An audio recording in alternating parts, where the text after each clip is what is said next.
Paano ba? 8 dahilan kung bakit nawawalan ng gana ang lalaki sa babae. Shoutout to Joy Falcone Zest, Memo, Darking of Team Pacquiao and Yoli Ovaldo. For topic requests and shoutout requests, please like this video, subscribe, and leave a comment down below, and follow our Facebook page, facebook.com/paanoba-channel. Let's start the video. Reason number 1. Sawa na siya sa'yo. Maaaring kaya nawawalan ng gana ang lalaki sa babae ay dahil sa tagal na rin ng kanilang relasyon. Naghahanap na siya ng spark kaya naiisip niyang boring na ang relasyong meron siya at hinahanap niya na ito sa ibang babae. Kapag paulit-ulit na ang nangyayari sa inyong relasyon, maaaring magsawa ang lalaki.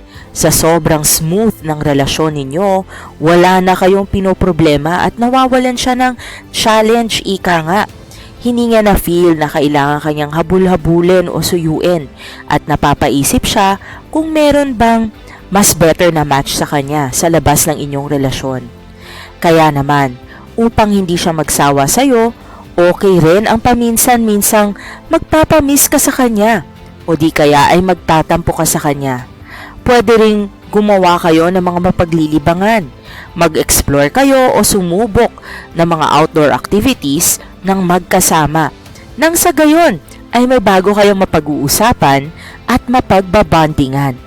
Reason number 1 kung bakit nawawalan ng gana ang lalaki sa babae ay yung nasasawa na siya dahil routine na at paulit-ulit ang inyong relasyon. Predictable ka na masyado, wala nang thrill, wala nang excitement.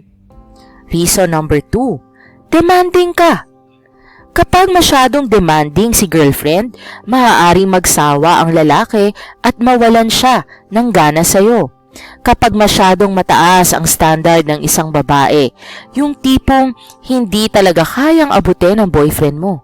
Marami kang hinihingi na hindi naman niya maibigay at dagdag pang hindi mo na-appreciate ang mga ginagawa niya para sa'yo. Mapapagod talaga siya sa'yo. Posibleng okay lang sa kanya ito nung siya'y nanliligaw pa sa'yo at okay pa nung mga first few years ng inyong relationship. Pero kung sumabay ka pa sa demands ng kanyang trabaho at ng kanyang boss at ng kanyang pamilya at ikaw din ay hindi nagpaparaya at demanding ka at dagdagpasan ka sa kanya, posible talagang magsawa siya sa'yo. Dumarating talaga sa punto na mawawalan ng gana ang isang tao kapag hindi naman siya pinapahalagahan ng taong mahal niya. Malalaman mo lang ang halaga nila kapag wala na sila sa'yo. Reason number 2, demanding ka masyado. Reason number 3, hindi pa siya kasi nakaka-move on kay ex. Huwag kang papasok sa isang relasyon na hindi ka naman lubusan panganda na panindigan ang magiging partner mo. Magkakasakitan lamang kayo kung ganito ang gagawin mo. At the same time, tandaan na baka ikaw ang karmahin. Madalas, kaya nawawala ng gana ang isang tao, mapalalaki man ito o babae, ay kapag nalalaman nilang ang partner nila ay may hang-ups o hindi pa tuluyang nakaka-move on. Masakit isipin na hindi pa fully invested sa present partner ang partner mo. Kumbaga ay habang ikaw ay nakatingin sa kanya, nakalingon naman pala siya sa kanyang nakaraan. Kahit naman siguro sinong tao, masasaktan at masasaktan kung ang taong mahal na mahal nila ay hindi sila kayang mahalin pabalik ng buong buo. Mawawala ng gana ang isang tao kung hindi naman niya nakukuha ang tamang pagmamahal na deserve niya. Reason number 3, hindi pa siya nakaka-move on kay ex at ngayon niya lang nalaman ito. Reason number 4, pilit mo siyang binabago. Ayaw na ayaw ng mga lalaki ang pakiramdam na binabago sila ng babaeng mahal nila. Para sa kanila, kapag sinusubukan mong baguhin ang mga nakasanayan nila, hindi mo sila talaga tanggap. Ayos lamang na pagsabihan sila sa mga maling ginagawa nila, ngunit hayaan mo silang magbago kung gugustuhin ka rin nila. Mahirap pilitin ang taong hindi naman handang magbago. Hayaan mo siyang piliin na magbago para sa sarili niya. Kung talagang mahal mo ang isang tao, mamahalin mo lang siya pero hindi mo siya babaguhin. Tatanggapin mo siya ng buong buo. Hayaan mong ma-realize niya na magbabago siya para sa'yo at para sa sarili niya dahil gusto niya at kaya niya. Kung nakikita mo sa umpisa pa lang na meron na siyang red flags, magdesisyon ka bago ka pumasok sa isang relasyon kung kaya mong tanggapin at tiisin ang red flags na yun.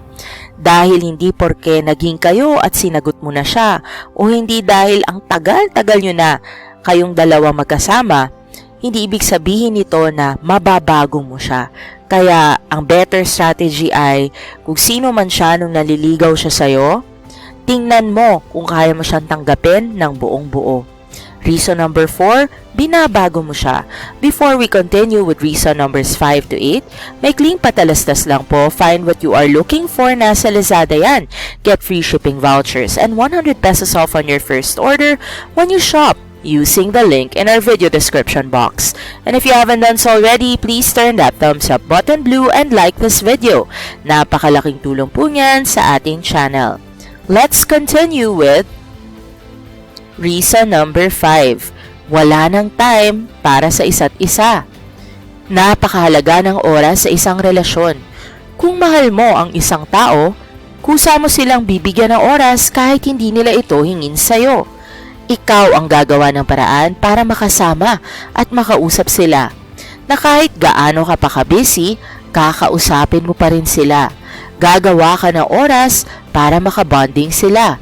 Kaya naman, kung tingin mo ay wala ka ng oras para sa iyong partner, maganda siguro na bumawi ka sa kanya. Pag-isipan mo na ang pwede niyang gawin para makapagbonding. Gumawa ka ng paraan para manumbalik ang pagmamahal niya sa iyo. Reason number 5, wala na kayong time para sa isa't isa.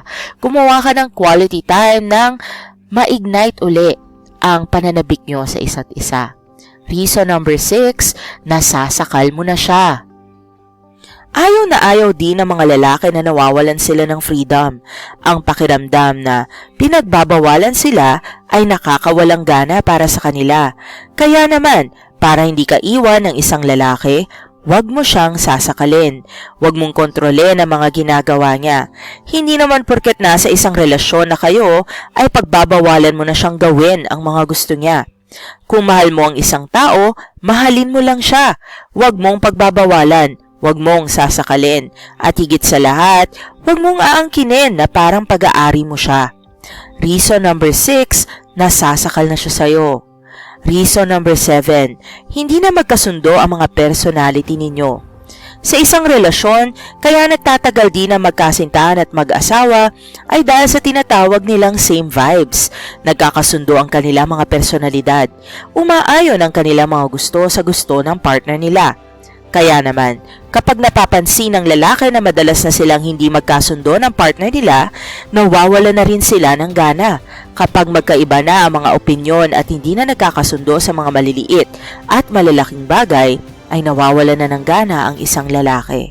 Kaya naman, mahalaga na magkaroon kayo ng kompromiso sa mga bagay na hindi ninyo napagkakasunduan. Kung kayo ay nasa isang relasyon, matuto kayong mag-adjust at tanggapin ang isa't isa.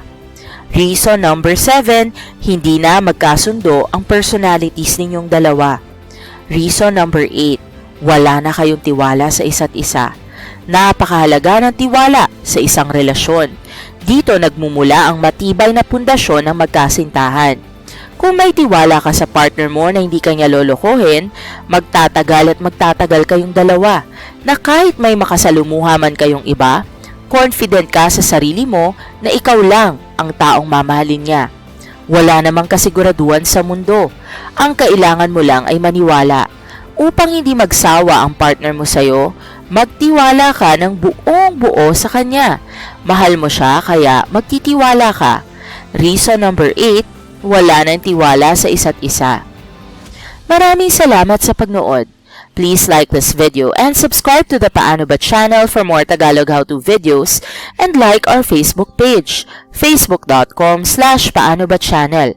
Please also support our business page, facebook.com/TokTokPasigFranchise. Paki-download po ang TokTok na app at gamitin ang aking referral code, PPS12504952. Nakamura na kayo sa delivery fees, nakatulong pa kayo sa ating channel. Get discount coupons from your favorite brands only from the Deals website, where we have the hottest and freshest deals for you. Get the latest deals, discounts, and coupons from popular brands when you shop using the link in our video description box. And if you haven't done so already, please turn that thumbs up button blue and like this video. Napakalaking tulong po yan sa ating channel. Maraming salamat sa pagnood.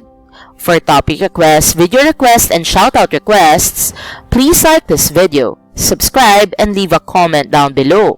Maraming salamat and see you in our future videos.